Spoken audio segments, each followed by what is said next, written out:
દર્દીને જ્યારે દુખાવો ઉપડે ત્યારે હોસ્પિટલનો નંબર યાદ આવતો હોય છે અને એ હોસ્પિટલ નંબર આખું મોટું શરીર છે આપણું જટિલ છે 406 હાડકાં છે આપણા શરીરમાં અને 507 માંસપેશિયા છે એને લઈને જે ઘણી બધી આટક તૂટક છે.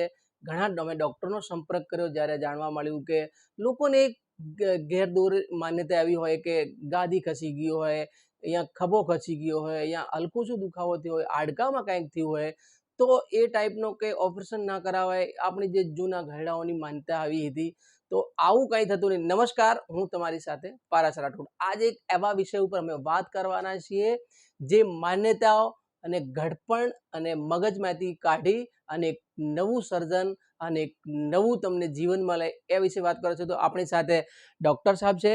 આપનો પરિચય ડૉક્ટર બીરેન શાહ, હું સિનિયર સ્પાઇન સર્જન છું. અમદાવાદમાં રાજવી ઓર્થો સ્પાઇન ચાઇલ્ડ ન્યુરો હોસ્પિટલમાં હું ત્યાં કન્સલ્ટિંગ કરું છું અને મારી હોસ્પિટલ છે જ્યાં અમે લોકો અહીંયા ઓપરેશન્સ પણ કરીએ છીએ અને પેશન્ટને સ્પાઇન લગતા અને જોઇન્ટ્સ લગતા દર્દીઓને અમે લોકો જોઈએ છીએ. ડૉક્ટર સાહેબ, ઘણી એવી માન્યતા છે કે આપણે વાત કરીએ સીધી આવીએ તો ગાદી ખસી જતી હોય છે, યા મણકો ખસી ગયો હોય, યા મણકામાં ગેપ રહી ગયો હોય.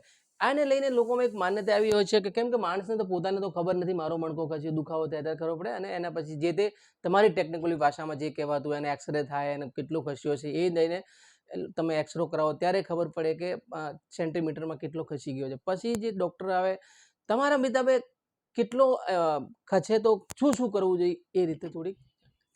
ગાદી ખસી જવી એ ખોટી માન્યતા છે. ગાદી ખસતી નથી, ગાદી પિચકાઈ જાય છે. ગાદી પિચકાયા પછીનો ગલ જે નસ ઉપર બેઠો હોય છે એના કારણે નસમાં દુખાવો થાય, જેને આપણે રાંજણ કહીએ, જેને અંગ્રેજીમાં સાયટિકા કહેવાય.